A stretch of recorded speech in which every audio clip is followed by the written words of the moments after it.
बिस्मिल्लाहिर्रहमानिर्रहीम बिस्मिल्लाहिर्रहमानिर्रहीम इन्ना आतैनाकल कौसर फसल्लि लिरब्बिका वन्हर इन्ना शानियका हुवल अबतर सदक़ल्लाहुल अज़ीम। Thank you so much. आज के इस वेबिनार का ज़्यादातर मकसद ये है कि जैसे ही कोविड के मुख्तलिफ वेरिएंट्स आते हैं तो उसके साथ साथ ही कोविड की दोबारा फैलाव शुरू हो जाता है। हम तो ये समझ रहे थे कि शायद Covid pandemic is of but still it is running around the world. उसकी क्या वजह है और उसके साथ साथ उसको ख़त्म करने के लिए हमें किन बुनियादों पे सोचना पड़ेगा। तो आज का टॉपिक ही है कि एक नई वैक्सीन आई है जिसको नेज़ल वैक्सीन कहते हैं, इंट्रानेज़ल वैक्सीन है। मेरे बाद प्रोफेसर मुमताज़ साहब होंगे और उसके बाद हमारे डॉक्टर आमिर इकराम साहब हैं, ENT स्पेशलिस्ट हैं एम्स के Abbas institute of medical sciences के। क्योंकि नेज़ल म्यूकोसा के अंदर जो मेजल एपिथेलियम होता है उसके अंदर ENT वालों का बहुत रोल होता है। तो आज का ये वो स्टूडेंट है वाशिंगटन यूनिवर्सिटी में जिसके ऊपर वैक्सीन का पहला तजर्बा किया गया और राउंड अबाउट चाइना और इंडिया ने बहुत सक्सेसफुल किस्म के कामयाब तजर्बात किए और फर्स्ट 2 इंटरनेज़ल वैक्सीन्स आर रिकमेंडेड। पहली वैक्सीन जो है वो चाइना वालों ने रिकमेंड की और उसके बाद इंडिया वालों ने रिकमेंड की। उससे पहले ये बताऊं कि दुनिया में इस वक्त कोरोना की क्या पोजीशन है। अराउंड अबाउट 623.121 5 to 8 ये टोटल इन्फेक्टेड केसेस हैं और डेथ तकरीबन 65 मिलियन के करीब है। मोस्टली रिकवर्ड थे और ये पाकिस्तान का स्टेटस अगर आपको दिखाऊं आप तो about 15 million. Please mute your आप सारे लोगों से गुजारिश है कि वो म्यूट कर लें अपने जो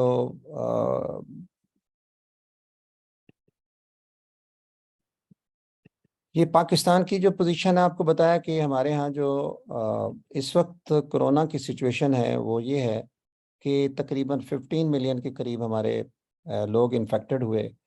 if we compare the number of death in Pakistan and the world, अल्हम्दुलिल्लाह ये कम है अबाउट 30,000। ये due to may be our immunity or blessing of the Allah, mostly the people recovered. और उसके बाद अगर मैं आगे दिखाऊं आपको सिचुएशन कि ये डेली वर्ल्ड की क्या सिचुएशन आ रही है, डेली केसेस किस तरीके से बढ़ रहे हैं और पाकिस्तान में भी देखें कि केसेस जो हैं अगस्त के बाद जुलाई के एंड पे तक ठीक थी पोजीशन, उसके बाद इन्होंने बढ़ना शुरू कर दिया। और पाकिस्तान में वर्ल्ड में अगर डेथ का पोजीशन देखूं तो जुलाई में ज़रा कम हुआ था, लेकिन अगस्त में देखूं तो ये दोबारा बढ़ के लेकिन दोबारा ये कम होना शुरू हो गया है। और उसके बाद ये पाकिस्तान में अगर डेथ रेट जो अगर आप देखूं तो उस डेथ रेट के मुताबिक अगर वो करें तो उसका जो आर यू हेयरिंग मी? मेरी आवाज आ रही है? Yes sir, yes sir, yes sir जी आ रही है। मुमताज साहब कह रहे हैं कि आवाज नहीं आ रही। अच्छा एनीहाउ देखिए एक्चुअली सिग्नल्स आज ड्रॉप हो रहे हैं। हाई कोर्ट आज भी खुला है, सिग्नल्स इस वजह से शायद ड्रॉप हो रहे हैं। जी मैडम आपका मेरे भी इंतजार किया सिग्नल्स था अभी आपकी आए हैं। इजाजत के बाद जी। अच्छा ऐसा है कि if the daily death number of Pakistan देखें तो ये राउंड अबाउट नील हो गया था, जीरो हो गया था very long time, 1 month, more than 1 month there was no death reported in the Pakistan. लेकिन अब देखें तो इसके बाद अगस्त के अंदर ये दोबारा इसकी पोजीशन आ रही है। What is the situation of the words and दुनिया में कितनी डोजेज आई और पाकिस्तान में कितनी डोजेज आई वैक्सीन की? राउंड अबाउट हमारे जो वैक्सीनेशन की कंसंट्रेशन है 59.8% है और 63% वर्ल्ड की पोजीशन है। What is the situation, why the people are not going to get the COVID vaccine? उसकी बहुत सारी वजूहात हैं जिसको अक्सर बहुत सारा हम इसको डिस्कस कर चुके हैं। लेकिन अगर आप देखें कि पाकिस्तान में कल 2 डेथ हुई हैं और पाकिस्तान में तकरीबन 47 केसेस जो हैं ये इस क्रिटिकल सिचुएशंस के अंदर होते हैं। इट मीन स्टिल अभी कोरोना गया नहीं है, हमें इसके ऊपर इतनी तवज्जो देनी चाहिए। अभी SOPs को हमें इसको नज़रअंदाज नहीं करना चाहिए। देखें कि दुनिया के अंदर वाई तक कोरोना इज स्प्रेडिंग अगेन। जब ये ओमिक्रॉन आया था, ओमिक्रॉन 1 आया था, तो वी कंसीडर्ड कि नहीं, ऐसा है कि this is the natural immunity. No doubt it was the natural immunity and इससे बहुत ही हेल्प हुई। लेकिन जैसे ही ये आरएनए वायरस है, इसकी म्यूटेशन हुई, और म्यूटेशन की वजह आप सबको पता है, हुई आला डॉक्टर, उसकी सबसे बड़ा है कि सुपर स्प्रेड होता है।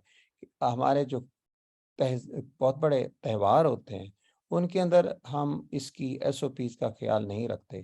तो latest situation in the United state of America कि ओमिक्रॉन की एक नस्ल है जो 4.6 है। अगर आप देखें ना, तो ये ओमिक्रॉन 5 जो था, इस लेवल पे देखें तो ये थोड़ा सा कम हो रहा है, लेकिन 4.6 अनदर वेरिएंट इज स्प्रेडिंग। ये वेरिएंट जो है काफ़ी ख़तरनाक है, और उससे जो है एज़ कंपेयर टू जो इसका मदर था ओमिक्रॉन 1, उससे ज़्यादा ये एक सिचुएशन है। लेटेस्ट सिचुएशन है कि लास्ट 2 वीक के अंदर क्या तब्दीलियां आई। स्टिल पूरी दुनिया के अंदर, चाइना के अंदर वेरिएंट ऑफ कंसर्न है 84% के करीब देखें तो दैट इज द हमारा ये ओमिक्रॉन का BA.5 है। और BA.5 की पोजीशन ये है कि ये जो ACE2 से भी अटैच होता है, लेकिन डायरेक्ट एंट्री भी इसकी म्यूकोजल एपिथेलियम के अंदर होती है। That is why the people are, scientists are thinking, why not we should stop its entry in through the mucosal cell. That is why the introduction of this new vaccine will help us in controlling this situations. अब अगर देखें कि ये cross कुछ लोगों, कुछ countries के अंदर there is double mutations, there are double infections, more than one variant is, this is very ये खतरनाक सिचुएशन हो सकती है। बट अल्हम्दुलिल्लाह नॉट इन पाकिस्तान। शायद हो सकता है कि हमारे यहाँ स्कैनिंग नहीं होती, हमारे यहाँ पूरी तरह वो लोग टेस्ट नहीं कराते। बाहर के ममालिक में तो अगर किसी को फ्लू होता है तो फ़ौरन कोविड सिर्फ टेस्ट नहीं कराते, बल्कि उनकी स्कैनिंग भी कराते हैं। हमारे यहाँ रवायत कम है, इसलिए भी शायद डाटा नहीं है। हम खुश हैं कि नहीं, पाकिस्तान के अंदर नंबर ऑफ केसेस नहीं है। आप देखें अनदर सिचुएशन जो तब्दील हुई है पहले कोविड से, जो कोविड वुहान वायरस था और अब जो वायरस आए, इसके अंदर बहुत ही सिचुएशन बहुत ही चेंज है कि बाज़ का आपको रात को सोते हुए गले में खराश होती है और आपको गले में हल्की हल्की सी ड्राइनेस फील होती है। This is the new symptom that is appearing with this BA.5। बाकी फिर सोर थ्रोट है, वो ज़्यादा है, हेडेक है, कफ है। और ये सिचुएशन जो है ना, वो बाज़ का कोई सिम्टम ही नहीं होती, थकावट होती है या पेट खराब होता है या कोई सिम्टम नहीं होता, आपको नींद नहीं आ रही होती है, आप जाग रहे होते हैं। तो ये भी आप देखें, वो फीवर वाली सिचुएशन बहुत कम रह गई, थकावट वाली सिचुएशन भी बहुत कम हो रही है। तो ये सारे सिम्टम्स जो हैं ये कोविड के नए वेरिएंट्स के हैं। वर्ल्ड इज ग्लोबलाइज्ड, जैसे इसलिए वजह से हम इनको कंट्रोल नहीं कर सकते, इसलिए अब BA.5 makes up the 88 out of the 10 COVID cases in the world in Pakistan. मैं आपको एक The Omicron variant of COVID-19 keeps morphing to create newer, more contagious subvariants. BA.5 seems to be the most contagious version to date, and it's causing more reinfection in people who already had COVID-19. Researchers are looking for new ways to combat these variants, and one of the most effective methods could be through a nasal vaccine. When you think of vaccines, you probably think of needles and injections. For some people, this can make getting shots like a COVID vaccine seem daunting, but researchers are now working on a nasal COVID vaccine, which would be delivered through the nose instead of through needles and injections. That would make vaccinations quicker, easier, and more accessible, and for some people, less terrifying.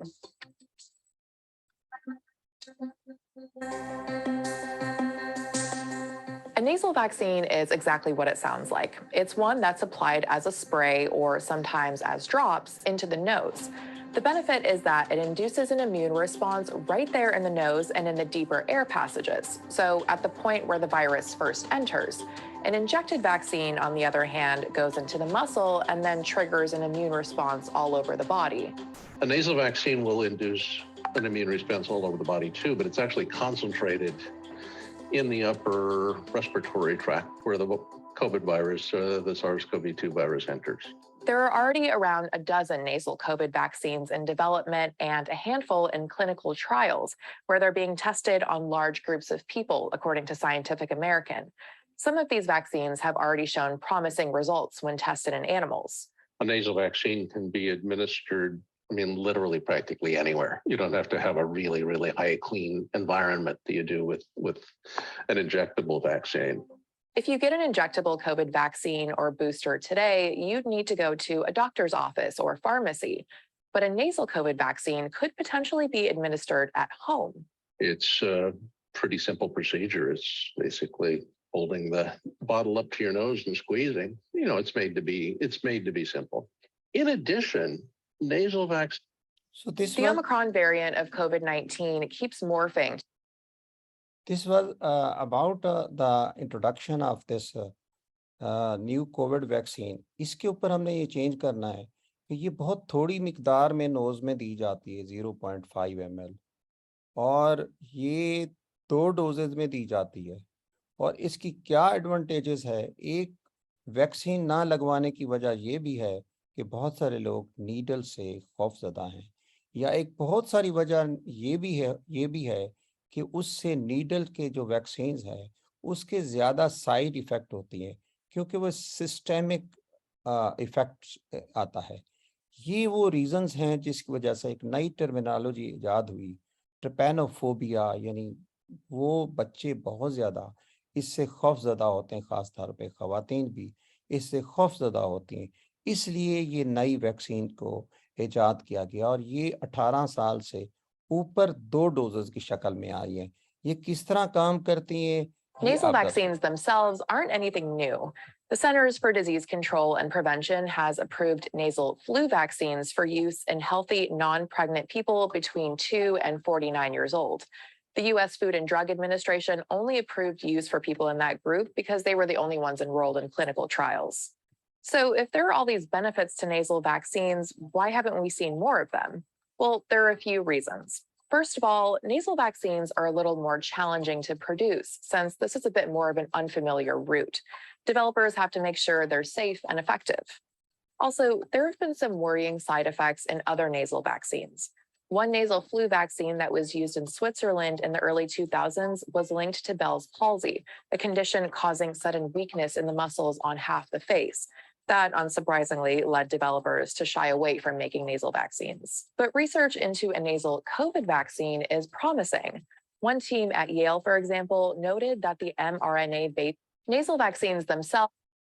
ये जो vaccine है इससे कुछ questions arise होते हैं, आप सबके जहनों में आए। वो पहला सवाल तो ये है कि क्या ये इस पैंडेमिक को ख़त्म कर लेगा। दूसरा सवाल आपके जहन में आएगा कि क्या इससे जो नए वेरिएंट्स निकल रहे हैं क्या उनके खिलाफ ये काम करेगी। तीसरी बात जो आपके जहन में आ रही है कि ये जो वैक्सीन है, जो वैक्सीन के खिलाफ जो है जितने वेरिएंट है हमारे वैक्सीन जो है वो कितनी इफ़ेक्टिव होगी। और चौथी बात ये है कि ये वैक्सीन कितनी देर तक कारआमद होगी। आपके जहन में और मेरे जहन में ये सवाल नहीं आते, ये बहुत सारे पढ़े लिखे लोगों के जहनों में भी सवाल आते हैं। जब भी वाशिंगटन यूनिवर्सिटी में ये पहला इंट्रोडक्टरी कोर्स हो रहा था तो ये सवालात थे कि इसकी ड्यूरेबिलिटी क्या होगी, इसकी एफिकेसी क्या होगी और दूसरे एज ग्रुप के अंदर, मुख्तलिफ एज ग्रुप के अंदर क्या इफ़ेक्ट होगा। दूसरा सवाल ये है कि क्या इसके जनरेटेड न्यूट्रलाइज या वेरिएंट्स को एंटीबॉडी जो इससे प्रोड्यूस होती हैं वो न्यूट्रलाइज हो सकेंगी या नहीं हो सकेंगी। एक पोटेंशियल ऐसा हो गया, while intranasal vaccine for the covid are potentially great answer for the crowded environment. लेकिन हम जिस तरह हमारे कॉलेजेस हैं, जिस तरह हमारे स्कूल्स हैं, जिस तरह हमारे मिलिट्रीज कॉलेजेस हैं, जिस तरह हमारे जो रिलीजियस प्रेयर्स हैं, उन इलाकों में क्या ये इंटरनेजल वैक्सीन इफ़ेक्टिव है या नहीं है। और इसी तरह is it the answer for the infants and older adults, क्योंकि अभी तक बच्चों में ये इसका ट्रायल नहीं किया गया। क्या ये वैक्सीन सवेयर केसेस के रोकने में कामयाब रहेगी? क्या ये वैक्सीन जो है ये हमारे ट्रांसमिशंस में कम करेगी? Unlikely without some kind of the scientist advance in the has not. अभी इसके अंदर कुछ कहना बहुत बड़ा सवाल है कि क्या ट्रांसमिशन को रोकेगी, क्या वायरल चेन को रोकेगी। क्योंकि इंपॉर्टेंट चीज जो होती है इसमें कि आपने वायरल चेन को रोकना होता है, वायरल चेन को तोड़ना होता है, क्योंकि इन्फेक्शियस चेन्स को, ये मैं एक छोटी सी बात बताऊं कि हमारा इसका जवाब क्या है कि जब भी हमारी कोई वैक्सीन जाती है, जब ये जो वायरस आ रहा होता है क्या करता है, जब हमारे स्किन के अंदर, म्यूकस के अंदर कुछ सेल्स होते हैं जिसको डेंड्रेटिक सेल कहते हैं। वो जो डेंड्रेटिक सेल्स हैं वो मुख्तलिफ तरीकों से एक्टिवेट होके ना टी हेल्पर सेल के जरिए टी सेल्स को भी एक्टिवेट करते हैं और बी सेल्स को भी एक्टिवेट करते हैं। जो टी सेल्स होते हैं वो खुद किलर्स होते हैं, वो नेचुरल किलर सेल को और उसको अफेक्ट करते हैं। और जो बी सेल्स हैं वो प्लाज्मा सेल्स और एंटीबॉडी बनाते हैं। यही सिस्टम है कि अगर हम किसी को वैक्सीन देते हैं तो वो हमारे बी सेल को एक्टिवेट करती है, और जब बी सेल को एक्टिवेट करती है तो हमारे, लेकिन जब म्यूटेशन हो रही है तो ये देखें कि म्यूटेशन में जो एंटीबॉडी बनी है वो एंटीबॉडी वो एंटीजन के खिलाफ एंटीबॉडी, यानी जिस वायरस के कुछ एंटीजन के होती है तो उसमें अंदर मिसमैच होती है। यही वजह है कि री इन्फेक्शन हो सकती है। लोग कहते हैं कि जनाब हमने वैक्सीन भी लगवाई फिर भी इन्फेक्शन हुई, तो उसकी एक वजह ये है कि मिसमैचिंग ऑफ द एंटीजन, जो एवोल्यूशन हो रही होती है, जो चेंजेस हो रही होती हैं उसकी वजह से नए वायरस के अंदर। लेकिन क्यों होप क्यों है कि जिन लोगों के वैक्सीन लगती है इतना सीवियर इन्फेक्शन नहीं होती? क्यों कि जहां मिसमैच हो रहा है वहां पे कहीं ना कहीं उसकी साइड पे मैचिंग भी हो रही होती है, कुछ एंटीजन उसके मैच भी कर रहे होते हैं। अगर 100 में से 40 नहीं कर रहे तो 60 जरूर कर रहे होते हैं, जिसकी वजह से साइंटिस्ट कहते हैं वैक्सीन जरूर लगवानी चाहिए। वैक्सीन आपको सीवियर डिजीज से बचाती है, वैक्सीन आपको हॉस्पिटलाइजेशन से बचाती है, वैक्सीन वेंटिलेशन से बचाती है, वेंटिलेटर से बचाती है, और वैक्सीन जो है वो डेथ से बचाती है। ये वो वजूहात हैं कि जिनकी वजह से आज भी होप क्रिएट की जा रही है कि ये जो नए वेरिएंट्स आए उनके खिलाफ ये मौजूदा वैक्सीन काम करेगी। नेजल वैक्सीन जो है वो 12 मुख्तलिफ कंट्रीज ने डेवलप करना शुरू किए, लेकिन उनमें सबसे पहले जो एक तो जैसे इन्फ्लुएंजा वैक्सीन भी वो अब नेजल स्प्रे के जरिए दी जा रही है। और उसके भी अमेरिका में अभी रिसेंटली इसका ऐलान किया गया है कि नेक्स्ट इन्फ्लुएंजा वायरस जो है उसकी वैक्सीन भी फ्लू मिस्ट के नाम से यूएसए में वो हम, लेकिन यूएसए ने ये जो नेजल वैक्सीन है इसकी मदद की इंडिया में डेवलप करने की, यानी वाशिंगटन यूनिवर्सिटी अमेरिका ने काम किया इंडिया के साथ मिलके, लेकिन अमेरिका वालों ने खुद फ्लू वैक्सीन पे काम किया। इसी वजह से इसके बाद चाइना ने और पाकिस्तान ने मिल के काम शुरू किया, और अल्हम्दुलिल्लाह चाइना में 29,000 लोगों के ऊपर काम शुरू हुआ, और अल्हम्दुलिल्लाह पाकिस्तान के NIH के अंदर भी ये वैक्सीन पिछले साल इसका तजर्बा शुरू हुआ नेजल वैक्सीन का। और ये वही कैंसिनो वैक्सीन है जो ताइजिन जो अपना कंपनी है उसके लिए से पाकिस्तान में सिंगल डोजेस वैक्सीन थी, और अब ये नेजल वैक्सीन जो दुनिया में इजाद हुई है वो 2 डोजेस की है। लेकिन जो पाकिस्तान इजाद कर रहा है बहुत जल्द, I hope in 1 or 2 month, Pakistan की भी वो कैंसिनो वाली नेजल वैक्सीन जो है वो हमें मिलना शुरू हो जाएगी। लेकिन चाइना ने इसका बाकायदा रिकमेंडेशन दे दी है और चाइना में इसका काम शुरू हो गया। अभी मैंने आपको बताया कि वाशिंगटन यूनिवर्सिटी वालों ने अमेरिका में इंडिया में हैदराबाद के उनकी जो बायोटेक्नोलॉजी की लैब है उसके अंदर उन्होंने 4,000 वॉलंटियर्स के ऊपर ये काम किया नेजल वैक्सीन का, और उन्होंने देखा कि उसके अंदर कोई साइड इफ़ेक्ट नज़र नहीं है, साइड इफ़ेक्ट बहुत कम से कम थे। इसकी वजह से उन्होंने इसको अब रिकमेंड कर दिया है, और उसका नाम है इंट्रानेजल कोविड वैक्सीन, आई स्मॉल करके। तो ये उसको पॉपुलेशन को यूज़ कर रहे हैं, और यही अमेरिका वाले भी सप्लाई कर रहे हैं। अब कि mucosal vaccine can stop the infective transmission, yes, कि उसकी वजह ये है कि म्यूकोजल वैक्सीन जब हम देते हैं तो लोकली इफेक्ट करती है।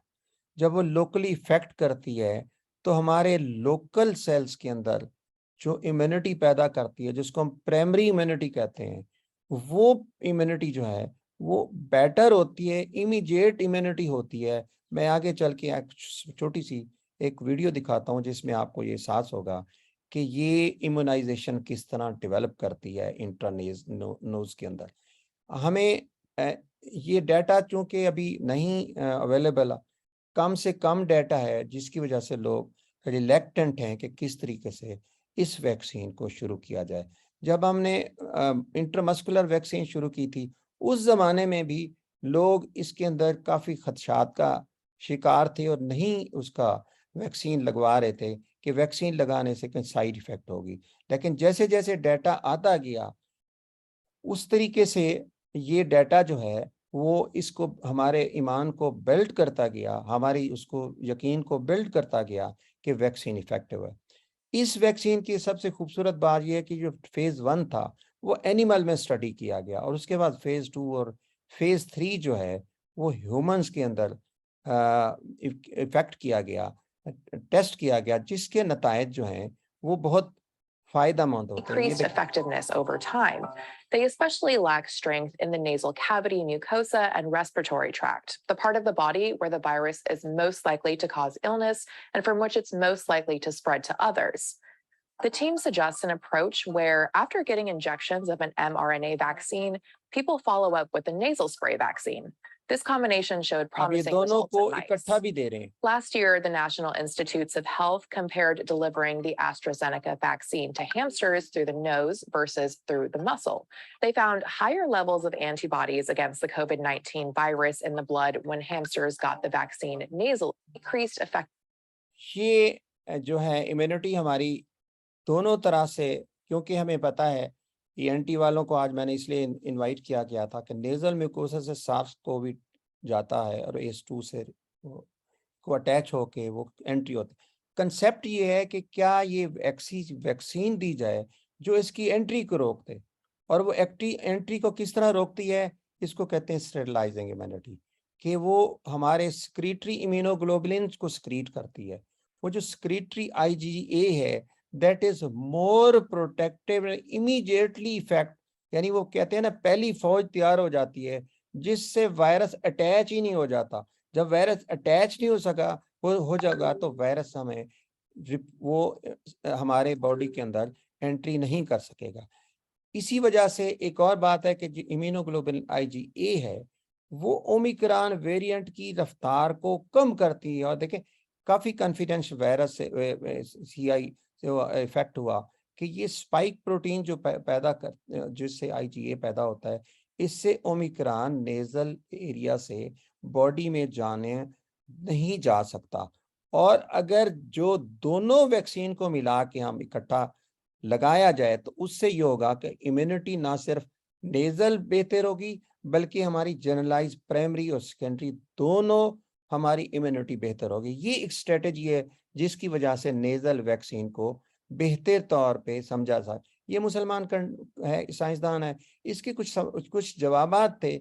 उसने कहा कि जो जिस तरीके से हम सिंगल डोज वैक्सीन दी जाती है, जो उससे भी देखा गया कि हमारे रेस्पिरेटरी ट्रैक्ट के म्यूकोजा की जो हमारे एनिमल्स के अंदर देखा गया कि उसके अंदर जो है उसकी इम्यूनिटी बढ़ गई, जिससे वायरस की एंट्री को रोका जा सकता। ये मुख्तलिफ साइंटिस्ट की अप्रोच है कि अगर हम कंबाइन कर लें कि कम्बिनेशन से हम देखें कि नेजल और उससे, तो हमारे टी सेल भी एक्टिवेट होते हैं और हमारी इम्यूनोग्लोबुलिन भी एक्टिव होती है, जिससे न्यूट्रलाइजिंग इफेक्ट जो है बेटर हो जाता है।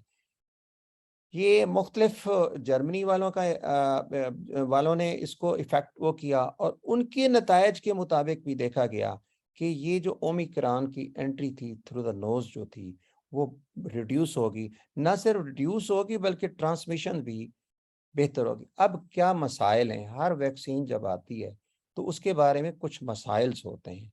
उन मसाइल का पहले सबसे बड़ी बात तो ये अभी डाटा नहीं है, और उसकी एफिकेसी के बारे में नहीं मालूम।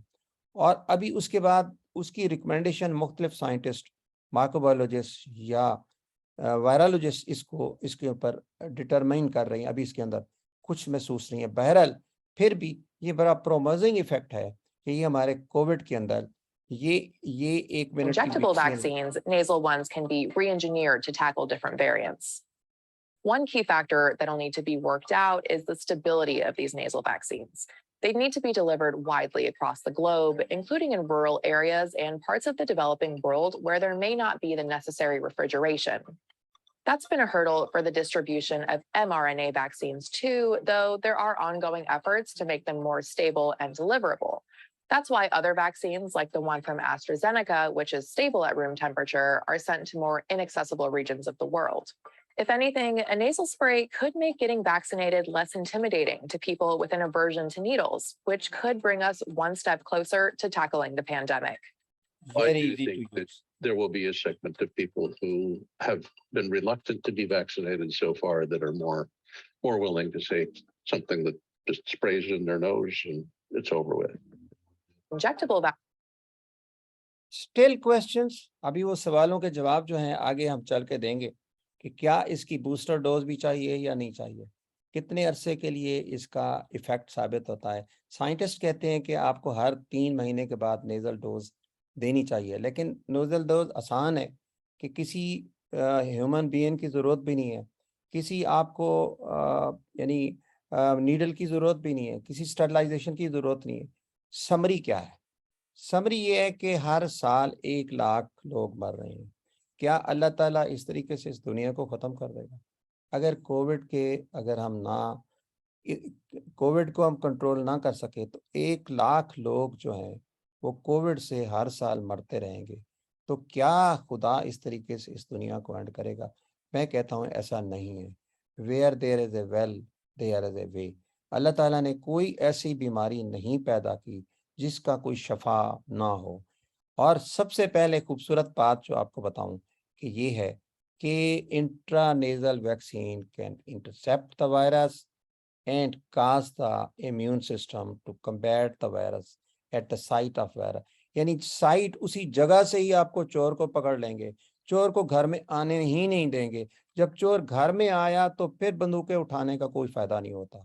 तो ये इफेक्टिव है, उसको उस जगह पे पकड़ेगी जिस जगह पे एंट्री हो रही है। दूसरी बात ये है the immune reaction also prevent the multiply नहीं हो सकेगा, क्योंकि हमारे वो डेंड्रेटिक सेल और वहाँ पे हमारे आरएस सेल, हमारे जो टी सेल्स हैं वो उसके ऊपर इतना इफेक्ट होंगे। जब वायरस एस के अंदर आएगा नहीं, एस2 के अंदर आएगा नहीं, तो उसकी मल्टीप्लिकेशन नहीं होगी। तीसरी इंपॉर्टेंट बात जो है the nasal vaccine administered inside the nose are considered very effective. Intramuscular vaccine और injected vaccine fail to trigger such immune response, यानी म्यूकोजल रिस्पॉन्स नहीं होता। म्यूकोजल रिस्पॉन्स का मतलब सवाल ये है कि IgA पैदा कम होती है, IgG ज्यादा पैदा होती है, IgG इमीडिएट पैदा होती है और म्यूकोजा के ऊपर जहाँ पे वायरस, अक्सर वायरस म्यूकोजा के जरिए से जाते हैं। चाहे आप देखें जितने भी रेस्पिरेटरी ट्रैक्ट इन्फेक्शन के वायरस हैं, इसलिए अब वैक्सीन जो है वो इंट्रामस्कुलर से लेके हटा के ज्यादातर लोग नेजल की तरफ जा रहे हैं। In the case of injected vaccine, mucosa in the nose depends on the immune cell from the other parts of the body for the protection. The intramuscular vaccine produce circulating antibody to fight the virus, जबकि ये circulating है, वो immediate पैदा होती है। However they are not exactly effective in managing the viral entry into the body like the nasal vaccine। और इसके साथ जो है इनकी जो नेजल वैक्सीन है वो इजियर टू एडमिनिस्ट्रेट है। एक बात, IgA जो है वो इमीडिएटली प्रोड्यूस होती है, रैपिडली प्रोड्यूस होती है एज कंपेयर टू IgG। इसके बाद चीज़ नेजल ट्रांसमिशन को रोकती है, ना सिर्फ ट्रांसमिशन नहीं होगी एक पर्सन से, इवन माइल्ड इन्फेक्शन को भी बहुत इफेक्ट होती है। IgE is a better immunoglobulin to neutralise, वो जो इमीडिएट वायरस होता है उसको न्यूट्रलाइज कर देती है और उसको अटैच होने में मदद नहीं देती, इसलिए वो प्रोलिफेट नहीं होता। but the antibodies that the nasal vaccine produces may not, एक जो इसके अंदर का जो पिटफॉल है कि वो जो IgE लॉन्गर होती है और उस काफी देर तक होती है उसकी प्रोटेक्शन, लेकिन IgE का लेवल फौरन ड्रॉप हो जाता महीना और 2 महीने के बाद। इसलिए इसके कुछ नुकसानात भी हैं, कुछ फवायद भी हैं। तो इसका जो एंड रिजल्ट है वो ये है, the vaccine is safe and effective at eliciting a strong immune response in people when use either a primary vaccine. Thank you very much. And now it is over to Professor Mamtaz Saab.